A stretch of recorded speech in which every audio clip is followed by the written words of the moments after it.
Happy New Year, Matinians! Enero 4, 2025, karong adlaw. Ako si Josh Eric Jalgis. Uban ni kami alam sa malabas nga mga balita gikan sa lokal nga panggamhanan. Ubos sa administrasyon ni Mayor Michelle Nakpil-Rabat. Ug aniya ang atong mga headlines. Zero firecracker casualty sa Mati. Nagpadayon estado sa mga kandidato alang sa umabot nga eleksyon. Atong sutaon, pagpanghatag sa bugas para sa tanan, nagmalampuson, signal flag system sa Dahican Beach, gi-implementar sa sports, torneo sa Mati Amateur Volleyball Association, gipahigayon ug sa atong special report, kauswagan sa mga bin bikers sa Mati, atong sayron, kana og uban pa sa pagbalik sa Ang Mati karon.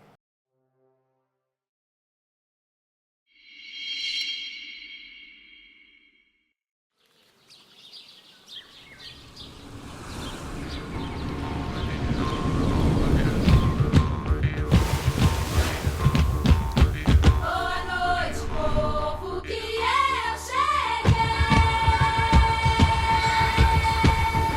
Mais outra vez apresenta meu baianão. Povo, que eu cheguei. Mais outra. Boa noite, povo, que eu cheguei. Mais outra vez apresenta meu baianão.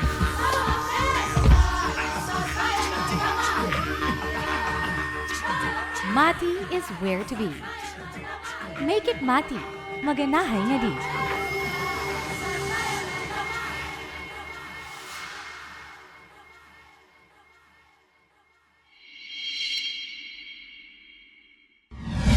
Kung may gustong isumbong nga problema sa inyong barangay, o di ka proyektong kinahanglan ninyo nga wala nga tagad, kung kamo nangitag kadangpan sa inyong suliran, i-report na kana sa Ang Mati karon. Kami gadawat sa reklamo, hangyo o bisan pa man unsang mensaheng gusto ninyong madunggan sa lokal nga panggamhanan. I-report na yan. Ipadala lamang inyong mensahe hangyo ug mulo sa atong Facebook page, City of Mati LGU, aron among masibya sa Ang Mati karon. Mamahimo usab kamong magpadala sa inyong video, mahitungod sa inyong issue. I-report na yan.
Matinians, andam ka ba panahon sa kalamidad? Ang Go Bag usa sa mga alibyo aron kaminusan ang epektong hatod sa kalamidad o emerhensiya. Ali, tabangan ta ka magprepara og Go Bag aron ready ka pirmi. Una, iandam ang sinina ug uban pang bisti nga magamit sulod sa duha hangtod tulo ka adlaw. Pagkaong di dali mapanos sama sa dilata, biskwit, noodles ug uban pa. Tubig mainom, kutsara, tinidor, plato ug plastic bags. Toiletries sama sa toothbrush ug toothpaste, sanitary napkin para sa mga babae, sabon ug shampoo, hand sanitizer ug alcohol. First aid kit sama sa band-aid, mga tambal, ointment para sa mga samad, maintenance medication kung naa. Survival kit sama sa pocket knife na dunay can opener, flashlight ug posporo o lighter, ug pito. Mga gadget sama sa radyo, battery, power bank, charger ug extension cord. Human kini tanan maandam, ibutang kini sa bag na dili dali mabasa.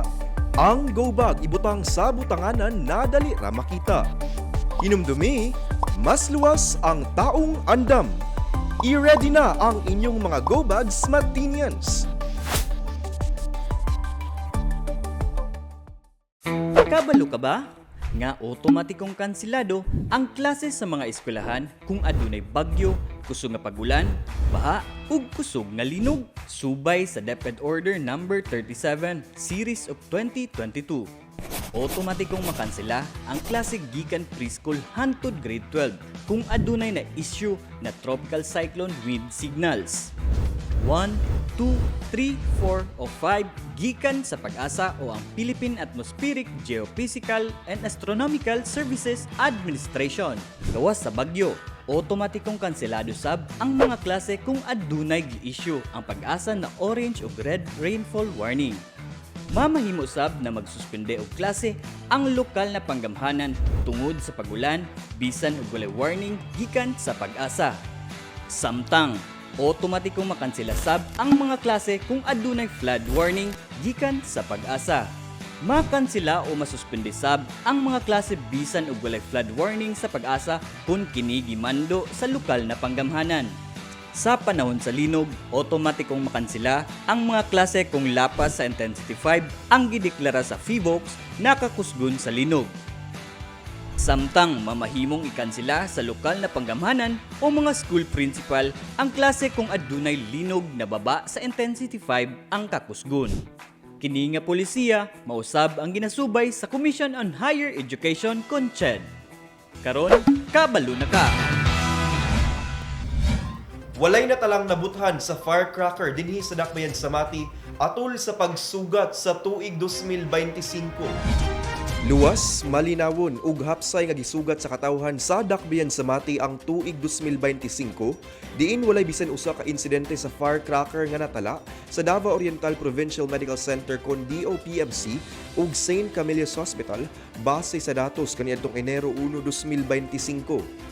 Namin tinara sa syudad ang estado ni ini isip zero firecracker-related incident gikan tuig 2024.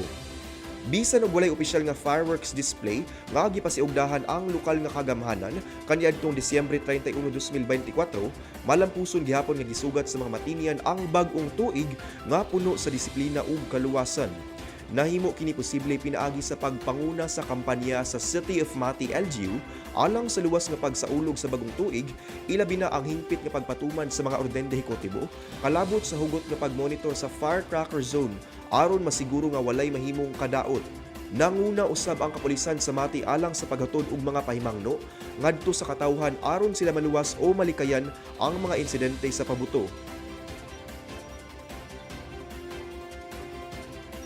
Pinaagi sab sa kaandam sa DOPMC ug St. Camillus Hospital sa mga emerhensiya, gipakita lamang sa datos ang kahapsay nga makabuot sa matag usa kung magtinabangay lamang ang katawhan alang sa luwas nga pagsaulog. Mamahimong timan-an ang mosunod nga mga numero alang sa mga emerhensiya. Sa kasamtangan, wala pa'y na-disqualify nga kandidato sulod sa syudad sa Mati ug sa tibuok probinsya sa Davao Oriental alang sa umaabot nga piniliay karong tuig 2025. Si Jilbis Jean Patalinghog sa dugang detalye. Ang Commission on Elections kon COMELEC Mati nangandam alang sa umaabot nga 2025 national and local elections diin ang mga inisyatiba nagatutok sa seguridad, edukasyon sa mga botante ug pagsunod sa mga protokol sa eleksyon. Sumala sa Mati COMELEC officer nga si Attorney Kristen Joy L. Mandigoy, hangtod karon wala pay na disqualify nga kandidato sulod sa syudad sa Mati ug sa tibuok probinsya sa Davao Oriental. Ang diskwalifikasyon kasagaran naglakip sa kapakyasan sa pagtuman sa eligibility requirements, kalapasan sa mga balaod nga may kalabutan sa eleksyon ug mga paglapas sa mga regulasyon sa kampanya. Isip kabahin sa masusi nga pagpangandam, magpahigayon og mga meeting ang Regional Joint Security Control Center ug City Municipal Joint Security Control Centers. Kini nga mga meeting nagalantaw sa mahinungdanong diskusyon bahin sa pagpatuman sa election gun ban nga magsugod sa Enero 12, 2025 nga maoy opisyal nga pagsugod sa election period. Lakip usab niini ang pagtuki sa pag-set up sa mga checkpoint ug uban pang lakang aron masiguro ang malinawon ug hapsay nga eleksyon. Gipaligon usab ang kolaborasyon tali sa Comelec Mati, Comelec Davao Oriental ug ubang key election stakeholders, lakip na ang kapulisan, militar, Coast Guard ug municipal ug city police stations aron masiguro ang epektibo ug organisado nga koordinasyon sa panahon sa eleksyon. Gawas sa aspeto sa seguridad, gipahugtan usab ang edukasyon alang sa mga botante. Ang Comelec Field Office sa Mati nagapahigayon og automated counting machine kon ACM roadshow sa matag barangay. Kini nga programa nagtumong sa pag-edukar sa mga botante sa saktong paggamit sa ACM, pagsabot sa mga functions niini ug pagpasabot sa mga kinahanglan buhaton ug likayan sa panahon sa pagboto. Sa pagkakaron, napulo na ka mga barangay ang nahatagan na og voter education program, lakip ang Langka, Libudon, Dawan, Kulian, Sanghay, Bobon, Lawigan, Dahican ug Don Salvador Lopez. Para sa mga kandidato alang sa nasudnong posisyon, ang campaign period magsugod sa Pebrero 11, 2025, samtang alang sa mga lokal nga kandidato, kini magsugod sa Marso 28, 2025. Ang Comelec Mati nagpabiling determinado sa pagpatuman sa usa ka transparent, organisado ug malinawon nga proseso sa eleksyon alang sa tanang botante. Kini si Jelbis Jane Patalinghog para sa Ang Mati karon. Nagapadayon ang pagpanghatag sa bugas para sa tanan gikan sa City of Mati LGU nga gitakdang mahuman karong adlaw, Enero 4 sa Barangay Sentral. Nadilatar ang pagpanghatag gumikan sa kakulang sa bugas gikan sa supplier. Si Jasmine Tia sa kumpletong detalye. 25 sulod sa 26 ka mga barangay ang narilisan na sa pamaskong handog na bugas para sa tanan ni Mayor Michelle Nakpilrabat na mukabat na sa 37,762 ka households ang natala subay sa datos kaniadtong Disyembre 27, 2024. Usa na lamang ka barangay ang wala pa nahuman og distribute sa mga bugas na mao ang Barangay Sentral isip mausab ang pinakadako na barangay sulod sa Dakbayan. Samtang nagsugod na kagahapon ang distribution sa Barangay Sentral nga nagpadayon gihapon karong adlaw Enero 4. Mao kini ang datos sa numero sa mga nahatagan na og bugas sa matag barangay.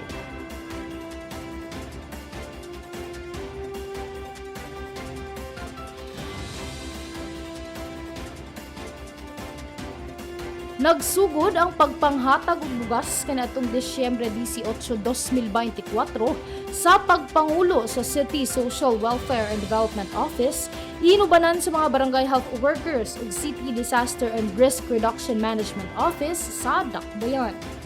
Samtang nangayo og pagsabot ang lokal na panggamhanan sa pagkadelay sa pagpanghatag tungod sa supply sa bugas. Nagpaabot sa ilang pagpasalamat ug pagkalipay ang mga matinyan sa bugas para sa tanan tungod ako na kining tabang para sa matag pamilya.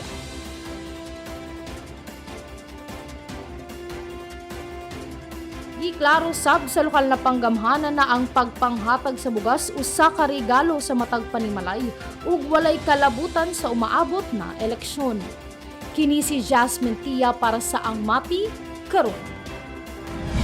Sa among pagbalik, signal flag system sa Dahican Beach gi-implementar sa sports.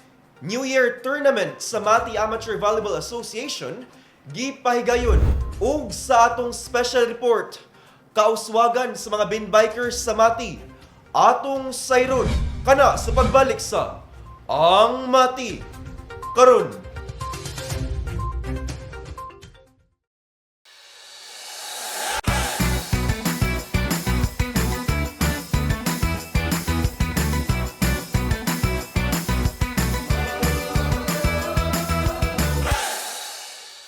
Happy New Year, Matinians! Anino sab kita sa tong segment na Matinians on the Street. Dinhi lamang sa ang Mati karon.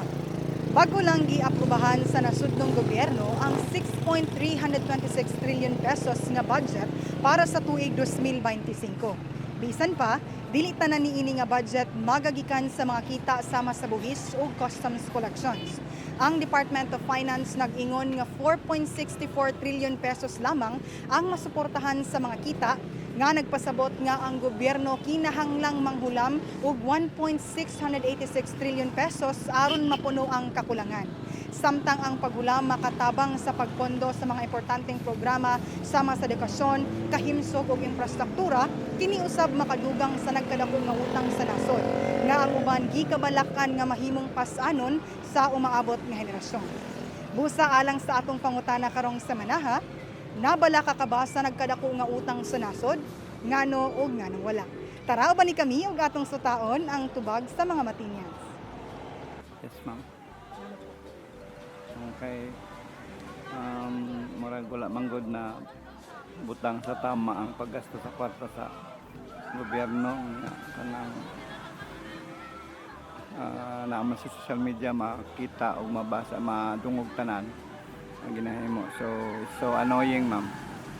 Ang nagapanghitabo sa tibok Pilipinas karong panahon na.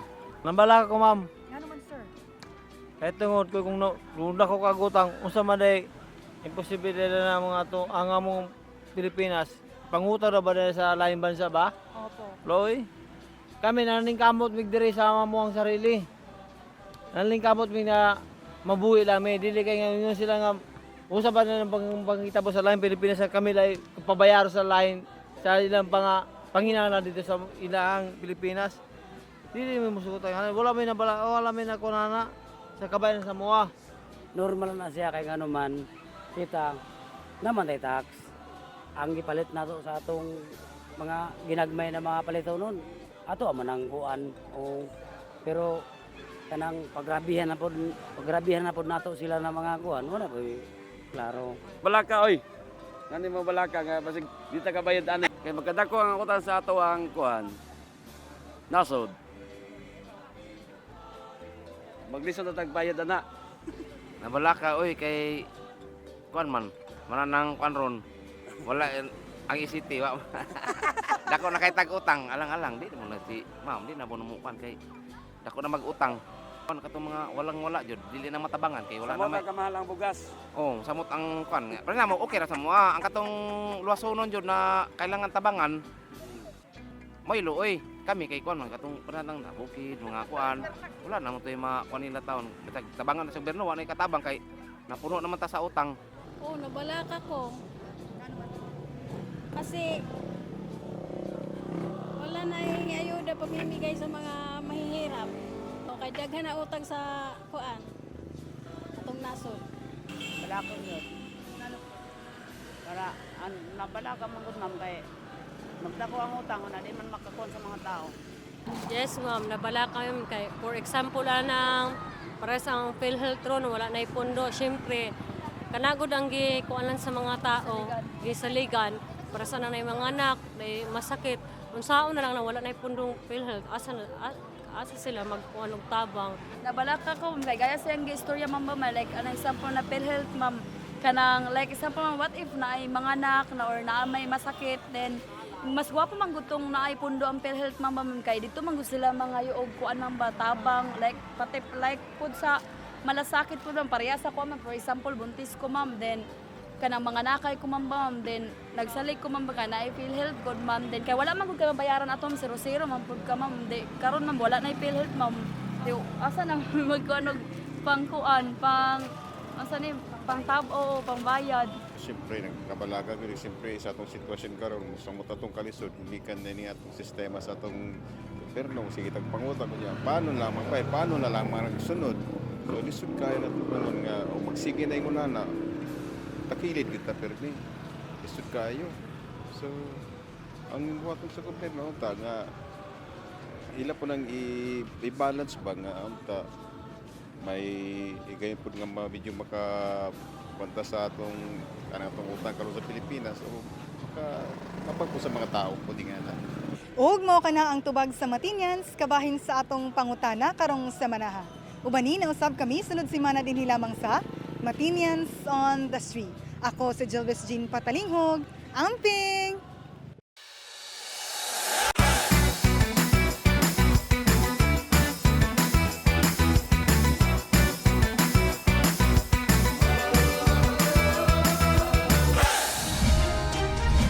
Usa ka signal flag system ang giimplementar sa Dahican Beach aron masiguro ang seguridad sa mga manlalangoy ug mga beach goers. Si Nash Tiguelo alang sa dugang detalye. Gianunsyo sa City Tourism Office ang ilang pagpatuman sa signal flag system didto sa Dahican Beach aron na masiguro ang kaluwasan ug seguridad sa mga manlalangoy ug mga mobisita sa maong dapit. Matod pa sa buhatan nga pinaagi sa pagpatuman ni ining signal flag system, mas malikay na ang mga posibleng mga peligro sa dagat, sama sa dagkong balod ug mga presensya sa blue jellyfish ug uban pang posibleng makadala og kadaot sa mga manlalangoy. Sa milabay na semana, usa ka jellyfish incident ang na-report sa mga otoridad, diin usa ka beach goer ang nakaangkon og minor injuries.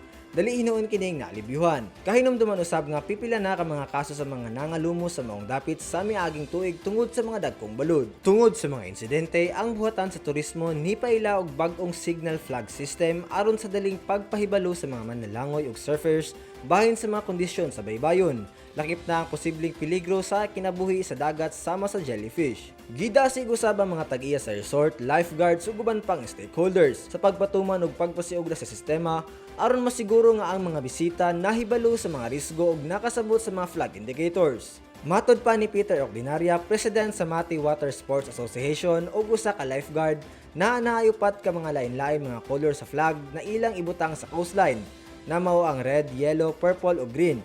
Na sa mua karon diri sa Dahican Shoreline, nagabutang mi og mga flag which is ang red, green at saka yellow. Pag green na mo ang ginabutang, pasabot ani walay current, walay hangin, walay balod.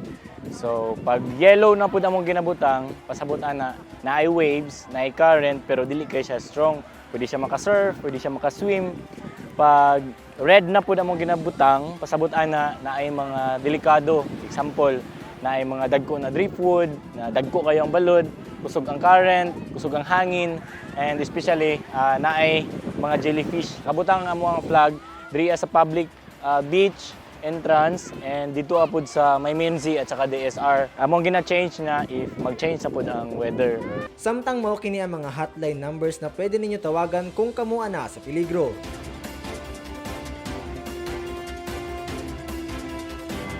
Sumala pa ni Mayor Michelle Nakpil-Rabat nga nagpasiugda na sila og mga proactive approach aron nga masiguro ang seguridad sa mga mobisita sa Dahican Beach. Dugang pa ni Mayor Michelle nga pinaagi ni ining signal flag system nga gimugna kauban ng buhatan sa City Tourism Office, makatabang kini sa pagmintinar sa reputasyon sa Dahican Beach, isip luwas ug makalingaw nga destinasyon. Giawhag usab ang mga beachgoers nga hatagan og maayo nga pagtagad ang mga pasidaan sa lifeguard ug ang mga signal flag, ilabi na kung ting panahon sa panlabas sa mga jellyfish. Ang insidente naghatag og gibug-aton sa kamahinungdanon sa pagbalanse sa kalipay ni ining matahom nga baybayon uban sa mga gikinahanglan nga mga pag-amping sa kaluwasan aron mapanalipdan ang mga bisita ug ang mga residente.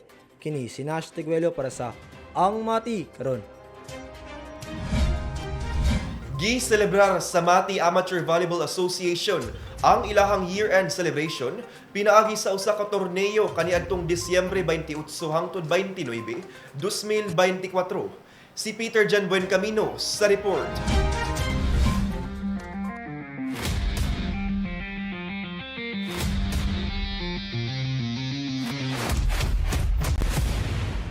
Napuno og kasadya ang Matiaw National High School diin gipahigayon ang friendship game sa mga volleyball athletes and enthusiasts alang sa MAVA year-end celebration.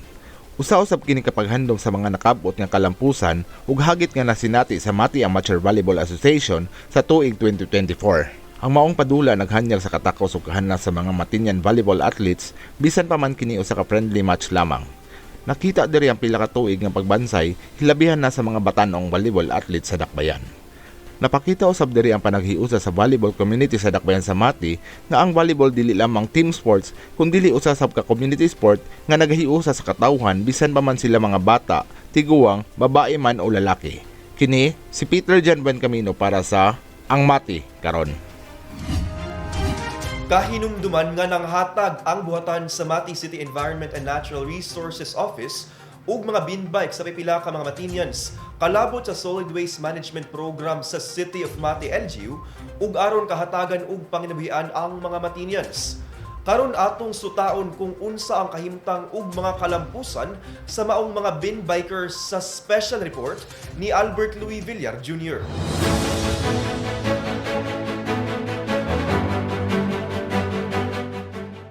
Sa panahon karon kung diin grabe ang epekto sa climate change sa atong kinaiyahan, labing magsagubang gayud sa kadaot ni ini ang katawhan sa panglawas man kini, komunidad o panginabuhian. Ug ang panggamhanan adunay dakong papel sa pagpanalipod sa kinaiyahan pinaagi sa pagbuhat og mga pulisiya o programa alang niini. Tungod niini nahimugso ang bin bike project sa Mati City Environment and Natural Resources Office nga nagalayon nga makahatag og panginabuhian nga eco-friendly usab alang sa mga Matinian. So ang bin bike project nagsugod gid ni siya April 2023 in celebration sa Earth Day 2023. Through City Enro nagpabrikit mig 15 ka bin bike ug among gi-distribute sa mga porok didto sa Sitio Magsaysay, Barangay Central. So ang selection namo sa area sa Magsaysay considering kani siya na area crowded ni siya og siya ang pinakaduol didto sa dagat ug gitawag nato og Puhada Bay. So ang tumungkod ani niya para maprotektahan ang atong dagat ug malimpyo ang ato na Sitio Magsaysay. So ang panpudanan niya mas ni improve ang garbage collection within sa purok level. Ang mga bin boys mo dawat og 2,500 pesos kada bulan isip incentives gikan sa lokal na panggamhanan. Lahi pan ini gigahinan usab og 700,000 pesos alang sa pagpabuhat sa mga bin bikes. So ang bin bike project nag-compose siya og 15 ka bin bike, isa ka materials recovery facility ug 6 ka garbage collection points. A total of 700,000 ang allocate na budget ani sa pag-start atong year 2023. Aside ana, so ang city government pod naglaan pod og monthly incentive atong mga bin bike operator. Naay monthly incentive na madawat ang bin bike operator, mga bin boys ug bin girl na 2,500 monthly. Tumong usab niini nga mas mapadali ang proseso sa pagkolekta og basura sa mga lugar nga dili masulod sa mga dagkong dump trucks. Sukad sa pag-implementar sa mga programa, daghan ng kalampusan sa ekonomikahanong kahimtang ang nakabut sa mga bin boys and girls sa Mati. Usa kanila si Eric Asuncion, kaduha ka tuig nang nagapangolekta og mga basura o ingon man mga recyclable materials sa Sitio Magsaysay, Barangay Central. Ko dai si Eric Asuncion, isa ka bimboy diri sa Liberty o team leader pod. Ang trabaho nako diri ay koleksyon og mga basura sa tagbalay-balay, kuha og basura sa mga lain mga purok usahay. Ginalahi-lahi nako mga bakal-bakal, bronze, mga lights, karton ginalahi na mo kay para ibaligyan na mo sa bakalan dito sa Dilawan. Dako kay tabang sa mga kung sa uban tao diri sa nagpuyo sa Liberty kay di naman maggulat sila sa truck mismo ikaw raman mo kuha sa balay kuwao naman di man nino na mabitin sa una na maggukod-gukod pa sa truck karon kay kuwao naman yun balay-balayo nimo dili pareha sa una magulat kay schedule sa truck diri. Ang mga nakolekta nga mga basura gina-segregate sa mga bin bikers ug ang mga angay ma-recycle gina-deliver sa Mikay's Junk Shop sa Bilawan, Barangay Central. Kung diin kini ginaproseso aron mahatod sa mga recycling facilities sa laing dapit gawa sa dakbayan sa Mati. Gibana-bana usab nga mukaba sa 40 kilos kada semana nga recyclable materials ang ilahang makolekta. Pipila usab ka mga mapuslan pa nga mga gamit ang makolekta sa mga bin bikers. Tungod sa pagpaningkamot niya, nakapalit na si Eric Asuncion og motor nga gitaudan og sidecar nga ginagamit usab sa pagpangolekta og mga basura ug ingon man maresiklo nga materyales. Pipila usab sa mga bin bikers nga nakasinati sa dakong kabag-uhan sa panginabuhian mao ang mga idaran na usab na miyembro sa Katilingban. Dako kay tabang sir kay ikaduha nganong magkaingon dakong tabang kay sama ani min bike mag-pick up amo na imong kargahan pick up sa mga basura ang tagbalay dili na sila mahago kay nga naman may mag-pick up mo na nagpasalamat po ko sa kuan taga Sindro nga gitagaan pud mig katungod nga pag pangulikta sa mga basura tagaan mig bin bike to 5 ang kuan sa city sa kuan city manggapon na Sindro. Gisigurado usab sa City Environment and Natural Resources Office nga inklusibo alang sa tanan ng hinahanglan ang Bean Bike Project. Adunay mga benepisyaryo nila nga mga PWD ug usa-usab kanila mao usa ka babae nga Bean Girl. Kini nagapamatuod nga walay pili ug alang sa angay matabangan gayud ang proyekto. Bisan pa man sa ilahang mga nasinati nga pagkaidaran ug balatian, nagpabilin gihapon silang madasigon sa ilahang pagpanginabuhian. Ang proyekto nagapamatuod nga kayang dunganon ang pagpanalipod sa kinaiyahan ug pagpalambo sa ekonomikahanong kahimtang sa katawhan. Kini si Albert Louis Villar Jr. para sa Ang Mati Karon. Ug mao kana ang atong mga pinakauling balita gikan sa City of Mati, LGU. Ako si Josh Eric Jalgis. Uban ni kami sunod semana matag Sabado diri lang sa Ang Mati Karon. Atong kanunay hinumduman nga magmakusganon, magmatinabangon ug magmahigugmaon matag adlaw.